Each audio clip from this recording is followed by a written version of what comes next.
Episode 6, A Fragile Truce. Previously on the cracked plate, Jimmy and Mia met for the first time since her departure, navigating a tense but honest conversation. Jimmy admitted to his fears and avoidance, acknowledging his need to change. Mia, while cautious, agreed to continue working on herself as well. With tentative steps toward understanding, the two left the cafe with a fragile sense of peace. But old wounds remained beneath the surface. Jimmy sat at the kitchen table, staring at his notebook from the workshop. Phrases like, acknowledge the fear, and respond, don't react, were scribbled across the page, but they felt abstract compared to the storm brewing inside him. He glanced at his phone, where Mia's name sat at the top of his messages.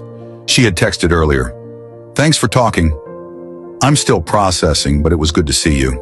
He reread her words, the cautious tone clear. She wasn't ready to jump back in, and part of him wondered if she ever would be.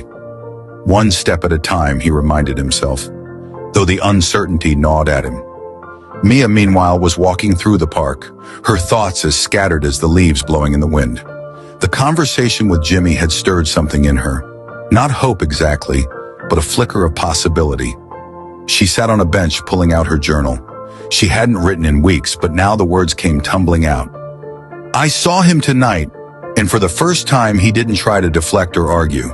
He admitted he was scared. I should feel relieved, but all I feel is tired. Can people really change? Or is this just another temporary truce before we fall back into the same patterns? Mia closed the journal, exhaling deeply. She wanted to believe in change, but trust felt so far away. 2 weeks later, Jimmy stood outside Mia's sister's house. He had texted her earlier, asking if they could meet again, and she had reluctantly agreed. This time he came prepared, not with excuses or promises, but with honesty. Mia opened the door, her arms crossed. Hey, she said, stepping aside to let him in. Hey, Jimmy replied, his nerves obvious. Thanks for letting me come by. They sat in the living room, the space between them feeling heavier than the couch they shared. I've been going to the workshop regularly, Jimmy began. It's uncomfortable. They keep asking us to dig deeper, to figure out why we react the way we do. And I've been realizing how much I let my fears run my life, especially with you. Mia tilted her head. Like what? Jimmy took a deep breath. Like, I'm so afraid of not being enough that I just shut down instead of trying. And when you point it out, it feels like proof that I'm failing. So I get defensive. I see now how unfair that's been to you. Mia looked at him, her expression unreadable. It's a start, Jimmy, but what happens when things get hard again? Will you keep working, or will you go back to shutting me out? I don't know, Jimmy admitted, his voice quiet. But I want to try, and not just for you, for me too. I don't want to keep being this guy who avoids everything because he's scared. Mia nodded slowly. I appreciate you saying that, but you have to understand, I'm not ready to come back.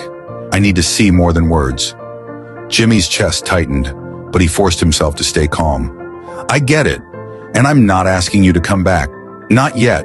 I want to show you I'm serious, however long it takes.